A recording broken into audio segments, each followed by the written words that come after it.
Alors, nous allons essayer donc de prendre la grille de lecture du politologue, Monsieur Aliou Bari, qui donc intervient sur cette actualité. Il est en direct sur Film FM. Monsieur Bari, bonjour. Oui, bonjour. Bienvenue sur notre antenne. Talibé Bari. Monsieur Bari, comment d'abord expliquez-vous ce ballet diplomatique, les États-Unis, l'Union africaine et la Maneuva unienne, tous au chevet donc de la transition? Oui, non, mais c'est encore une fois, bonjour à toute l'équipe. Ce ballet diplomatique est tout à fait normal parce que dans chaque pays, à chaque fois qu'il y a une transition militaire, il y a les différentes institutions qui viennent sur place pour s'enquérir de l'état d'avancement de la transition. Donc c'est tout à fait normal aujourd'hui qu'arrivent sur la terre guinéenne les représentants du département d'État, l'Union africaine, le représentant de la Monoriba à laquelle la Guinée appartient, la CEDEAO et l'Union africaine.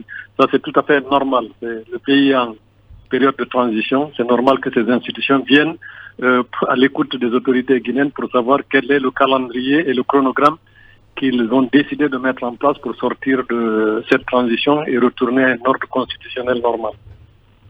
Bien, et quand M. Michael Gonzalez déclare ceci, partout où il y a eu du succès, c'est là où la transition a été courte et il y a eu le retour à l'ordre constitutionnel. Qu'est-ce qu'on peut lire au travers de ce propos? Oui, moi-même, dans différentes interventions que j'ai faites, je pense même sur votre antenne, absolument, j'avais dit que, en tout cas, l'histoire des transitions militaires aujourd'hui en Afrique montre qu'il n'y a aucune transition qui a abouti à une réussite, surtout celles qui ont mis du temps. Ça, c'est en fait ce que dit le représentant du département d'État est absolument vrai. Plus une transition dure, plus elle a toutes les chances d'échouer. Et c'est la seule inquiétude actuellement que moi j'exprime pour le moment vis-à-vis des nouvelles autorités guinéennes qui jusqu'à date ont fait un parcours que je peux dire sans faute, mais aujourd'hui tout le monde, les observateurs restent sur leur faim quant au calendrier qui va être proposé et qui n'est pas encore proposé. À quelles conséquences la Guinée pourrait s'exposer, en tout cas la Guinée sous l'égide du CNRD, pourrait s'exposer si cette transition venait à ronronner, venait comment je vais dire, à prendre du temps?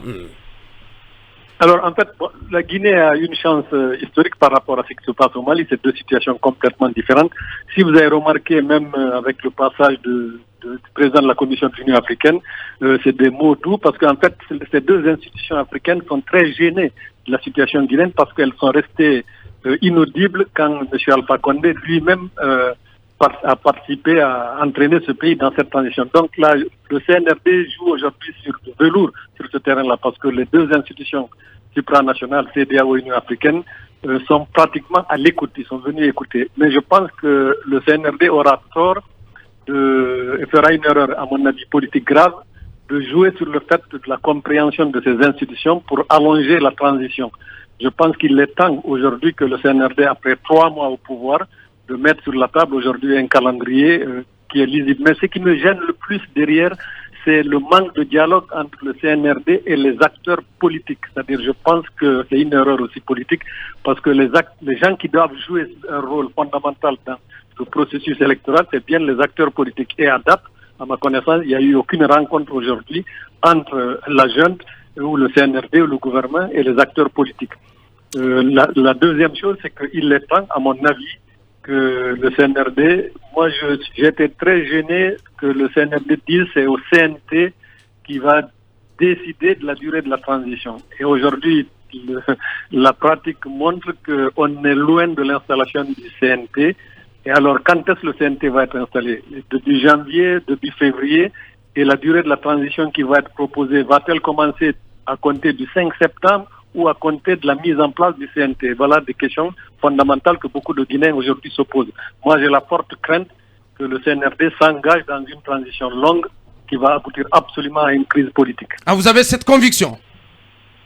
Mais ça dit, j'ai des véritables doutes parce que je ne vois pas pourquoi on n'annoncerait pas aujourd'hui une durée de la transition. C'est-à-dire, je ne vois pas pourquoi on a confié ça au CNT. Quand on prend le pouvoir, on prend la responsabilité de prendre des décisions importantes pour la nation. C'est mon avis personnel. Je pense que la façon dont les choses sont en train de se décliner par l'installation, par les difficultés d'installation du CNT, je crains fort qu'on ne s'achemine vers une transition dont la durée ne sera pas acceptable par les principaux acteurs politiques. Bien, allez-y Mohamed Kaba, dernière question. Alors, M. Barry, moi je ne m'adresse pas au politologue que vous êtes, je m'adresse à un compatriote guinéen que vous êtes. L'une des valeurs cardinales du CNRD, c'est la refondation de l'État. En tant que citoyen guinéen, lorsqu'on parle de refondation de l'État, est-ce qu'aujourd'hui, ce n'est pas la transition de la dernière chance, qu'il faut laisser le soin aujourd'hui à ce CNRD d'opérer cette refondation et d'opérer des grandes réformes? Ah non, mais moi je suis tout à fait de votre avis, c'est-à-dire que c'est une transition qu'il ne faut pas rater pour l'intérêt du pays.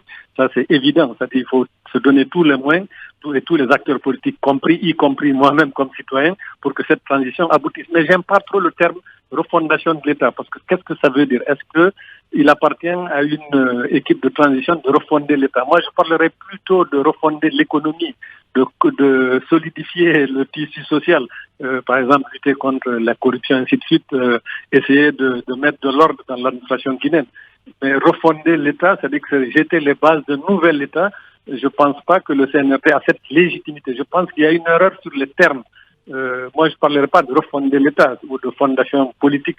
Je parlerai plutôt de refonder l'économie guinéenne parce qu'elle connaît des problèmes et surtout essayer d'aller vers la lutte contre l'impunité afin qu'il y ait une véritable justice rendue aux victimes. Mais je suis tout à fait d'accord avec vous. Il faut aujourd'hui que tout le monde tire dans le même sens pour ne pas que cette transition soit une autre transition bâclée. Ouais. Ce serait très grave et très préjudiciable pour le pays. Bien. C'était donc M. Aliou Barry, expert sur les questions de géostratégie en direct. Merci à vous, M. Barry. Merci d'avoir accepté notre invitation. Ceci nous conduit donc à notre première grande pause pour nos obligations commerciales, un nouveau point de l'actu à partir de 9h. Et puis on revient pour continuer cette émission.